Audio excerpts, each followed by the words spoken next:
हरे कृष्ण कृष्ण कृष्ण हरे हरे। तो भक्तबिंदगण आजकेर भिडियोटी रयेछे सकल कृष्ण भक्तरा 4 सेप्टेम्बर बृहस्पतिवार पार्श्व बा परिवर्तन एकादशी व्रतटी पालन करेछिलाम। 17 सेप्टेम्बर बुधवार पालित हयेछे इंदिरा एकादशी। जेहेतु एकादशी प्रति मासे दुबार पालित हय, सनातन धर्मे एई एकादशीर गुरुत्वपूर्ण दिन रयेछे।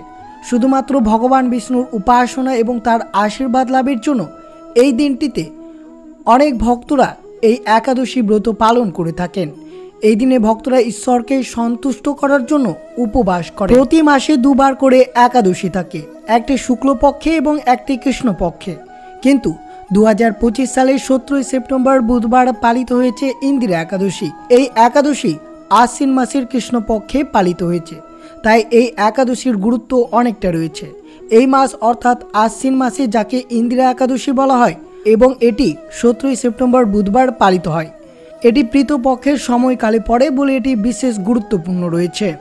ভক্তরা নিজেদের এবং তাদের পূর্বপুরুষদের জন্য আশীর্বাদ কামনা করে এই উপবাস পালন করেন এবং ভগবান বিষ্ণুর পুজো করেন এই শুভ দিনটিতে। এই পুজো অর্চনার মধ্যে দিয়ে অবশ্যই আপনাকে পবিত্র স্নান, ঘি প্রদীপ জ্বালানো এবং বিশেষ করে মন্ত্র পাঠ করা এই দিনে অত্যন্ত শুভ হতে পারে সকল কৃষ্ণ ভক্তদের জন্য।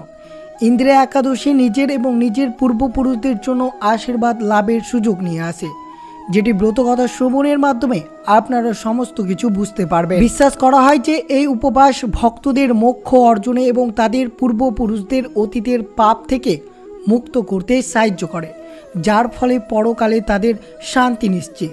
তাই 17 সেপ্টেম্বর বুধবার ইন্দিরা একাদশীর দিন কিভাবে পুজো অর্চনা করবেন আর বিশেষ করে এই একাদশী চলমান আমরা কোন কোন খাবার এড়িয়ে চলব, যদি আমরা নির্জলা একাদশী ব্রত পালন করি অথবা ফলমূলাদি গ্রহণ করে ব্রতটি পালন করি, তাহলে কি কি নিয়মাবলী রয়েছে এবং কি কি খাদ্য তালিকা রয়েছে তা অবশ্যই শ্রবণ করবে। বছরে 24টি একাদশীর মধ্যে ইন্দিরা একাদশীর তাৎপর্য মাহাত্ম্যকতা পুরোটাই সম্পূর্ণভাবে আলাদা রয়েছে, এর উপকারিতাও আলাদা রয়েছে, তাই অত্যন্ত গুরুত্বপূর্ণ হতে চলেছে এই ইন্দিরা একাদশীটি।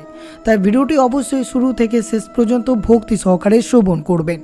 আর চ্যানেলে নতুন হয়ে থাকলে দয়া করে চ্যানেলটিকে সাবস্ক্রাইব করবেন, লাইক করবেন, কমেন্টে ভক্তি ভালোবাসা শ্রদ্ধা দিয়ে জয় শ্রীকৃষ্ণের জয় লিখে দিতে ভুলবেন না এই শুভ দিনটিতে। অবশ্যই ভিডিওটি আপনারা শুরু থেকে শেষ পর্যন্ত ভক্তি সহকারে শ্রবণ করুন। 17 সেপ্টেম্বর বুধবার আশ্বিন মাসের কৃষ্ণপক্ষের একাদশী এই ইন্দিরা একাদশী। এই ইন্দিরা একাদশীর ফলদায়ক, বিশেষ করে পিতৃপক্ষের জন্য, পূর্বপুরুষদের জন্য উৎসর্গকৃত একটি পাক্ষিক। এটিকে একাদশী শ্রাদ্ধ বলা হয়।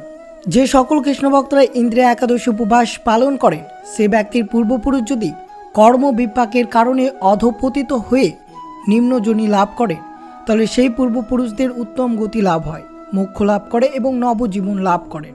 যে সকল কৃষ্ণ ভক্তরা এই শুভ দিনে ব্রতটি পালন করে শ্রীহরির পুজো অর্চনা করেন, তিনি অবশ্যই সে ব্যক্তির সর্বপাপ মুক্ত করবেন। এই তিথি সর্বপাপ বিনাশিনী নামে পরিচিত। এই একাদশী ব্রত পালন করলে আপনাদের সর্বপাপ মুক্ত হবে, অর্থাৎ সকল পাপ থেকে মুক্তি লাভ পাবেন, প্রচুর সম্পদ, সুখ, সমৃদ্ধি ভরে আসবে।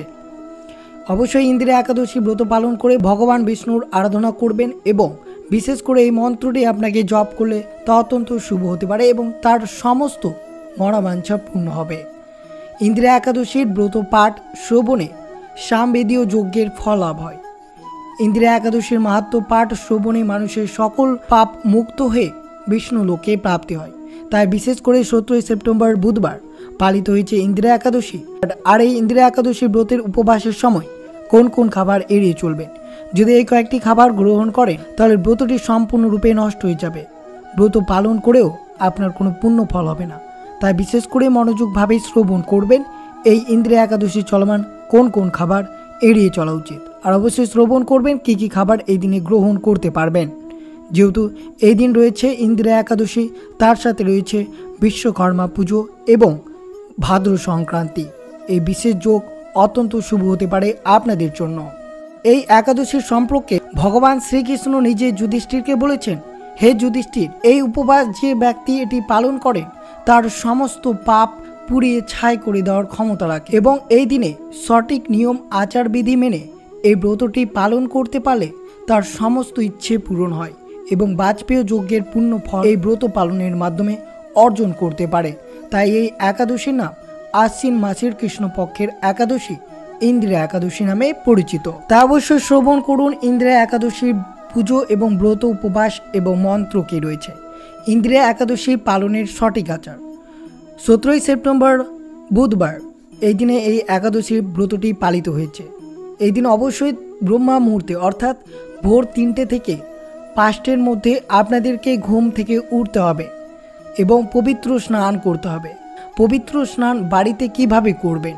এই দিন ভাদ্র সংক্রান্তি, তার সাথে এই ইন্দ্রিয়া একাদশী। তাই 1 বালতি জলে আপনারা সামান্যটুকু গঙ্গা জল এবং তিল মিশিয়ে স্নান করবেন। স্নানের পর অবশ্যই হলুদ বস্ত্র পরিধান করবেন এবং হলুদ বস্ত্র পরিধান করার পর সূর্যদেবকে অগ্র নিবেদন করবেন এবং সূর্যদেবের মন্ত্রটি জপ করবেন। এরপর আপনার বাড়িতে এমন একটি পরিষ্কার জায়গায় বেছে নেবেন যেখানে আপনার পুজোর বেদি স্থাপন করতে পারেন। সম্ভব হলে বেদিতে ভগবান বিষ্ণু এবং আপনার পূর্বপুরুষদের ছবি বা মূর্তি স্থাপন করবেন।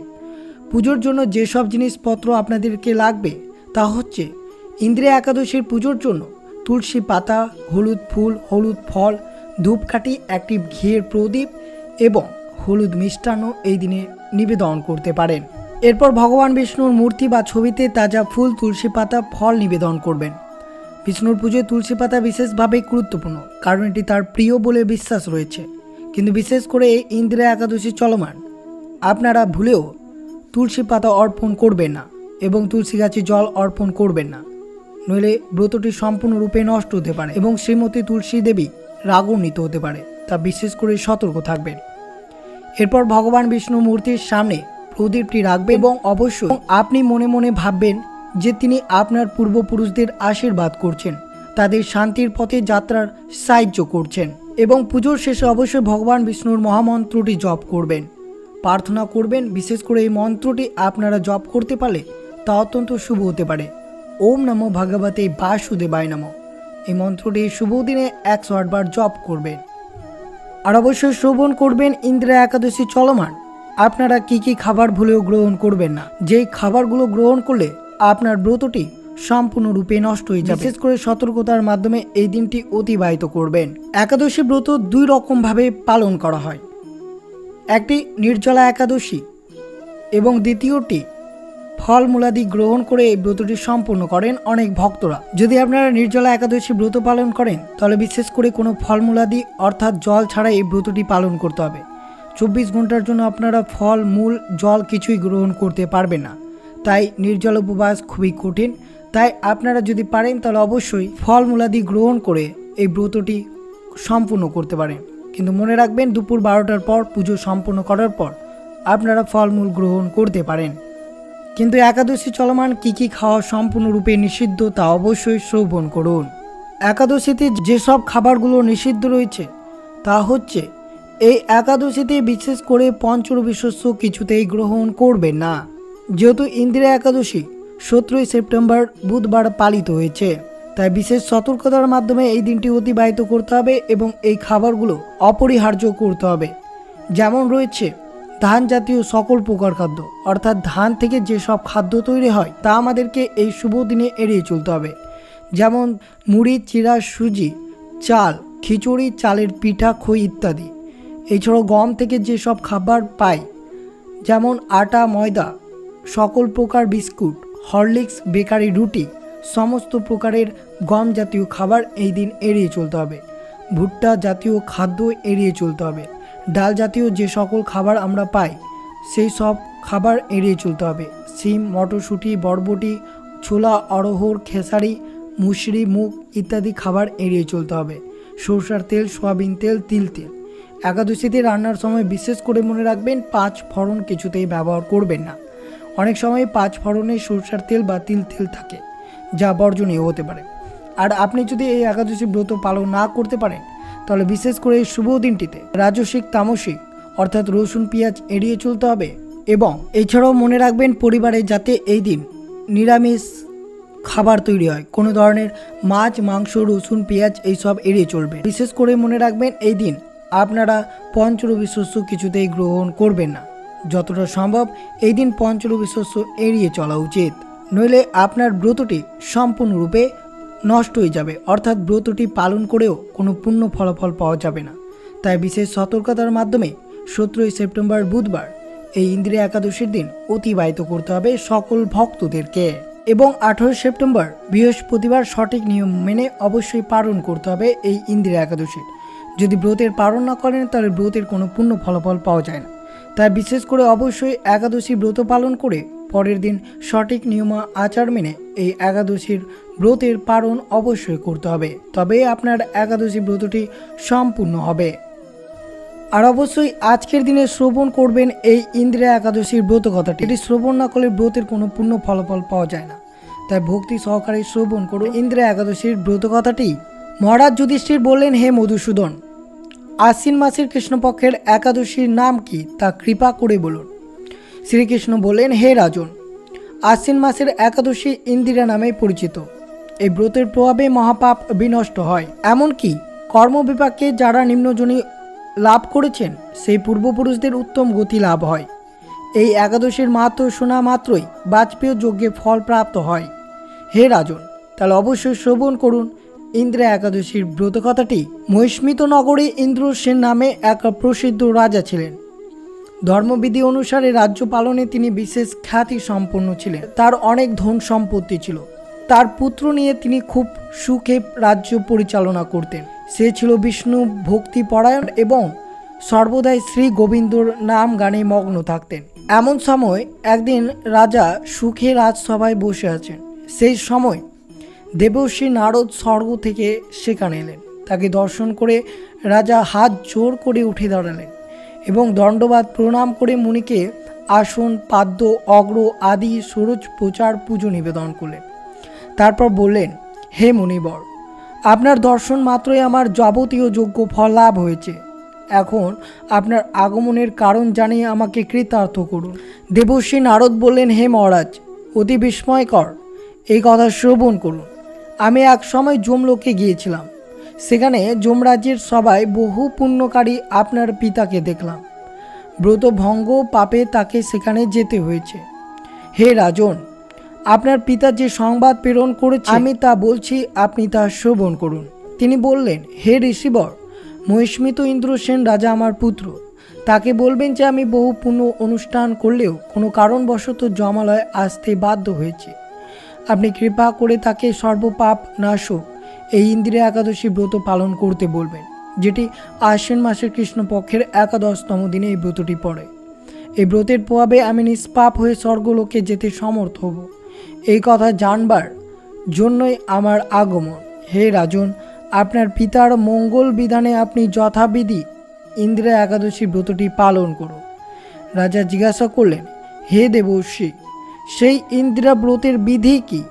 কোন তিথি কোন পক্ষে একাদশী ব্রত করা কর্তব্য তা কৃপা করে আমাকে বলুন। তখন নারদ মুনি তাকে বললেন, হে মহারাজ, আশ্বিন মাসের কৃষ্ণপক্ষের দশমীর দিনে শ্রদ্ধা সহকারে প্রাতঃ স্নান করবেন। মধ্যাহ্নে ভক্তি ভাবাপন্ন হয়ে পুনরায় স্নান করবেন এবং রাত্রিকালে ভূমিতে শয়ন করবেন।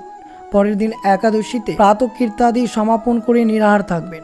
যদি পারেন নির্জলা একাদশী ব্রতটি পালন করুন। ব্রতের নিয়মাবলী দৃঢ়ভাবে পালন করবেন। হে পুণ্ডিরাকাক্ষ, হে অচ্যুত, এই শরণাগতের প্রতি কৃপা করুন। এভাবে শ্রদ্ধা সহকারে শালগ্রামের পুজো করে পিতার উদ্দেশ্যে ব্রতের ফল অর্পণ করবেন। দ্বাদশীর দিন সকালে ভক্তি ভরে শ্রী গোবিন্দর পুজো করে ব্রাহ্মণ ভোজন করে অবশেষে নিজে মহাপ্রসাদ গ্রহণ করবেন। হে রাজন, বিধি অনুসারে শ্রী হরি এবং ভক্তদের অর্চন করলে আপনার প্রীতবর্গ মুক্ত লাভ করে শীঘ্রই বৈকুণ্ঠে গমন করবেন। রাজাকে এই উপদেশ দিয়ে দেবর্ষি নারদ প্রস্থান নিলেন। রাজা ইন্দ্রসেন মুনিবরের উপদেশ অনুসারে পুত্র পরিজন সহ ভক্তি সহকারে এই ইন্দিরা ব্রতের অনুষ্ঠান করলেন। তখন দেবলোক থেকে পুষ্পবৃষ্টি হতে লাগলো এবং তার পিতা বিষ্ণু লোকে গমন করলেন। এরপর রাজা ইন্দ্রসেন নিজের পুত্রকে রাজ্যভার অর্পণ করে নিজেও বিষ্ণু লোকে ফিরে গেলেন। এই ইন্দিরা একাদশীর মাহাত্ম্য পাঠ ও শ্রবণে মানুষের সকল পাপ মুক্ত হয়ে বিষ্ণু লোকে ফিরে গেলেন। এই ইন্দিরা একাদশীর মাহাত্ম্য পাঠ ও শ্রবণে মানুষের সকল পাপ মুক্ত হয়ে বিষ্ণু লোকে প্রাপ্ত হয়। তাই অবশ্যই 17 সেপ্টেম্বর 2025 বুধবার পালিত হয়েছে ইন্দিরা একাদশী। এই একাদশী ব্রতটি আপনারা সঠিক নিয়ম আচার বিধি মনে পালন করুন এবং যেসব খাবার আপনাদের বারণ করলাম সেসব খাবার ভুলেও গ্রহণ করবেন না।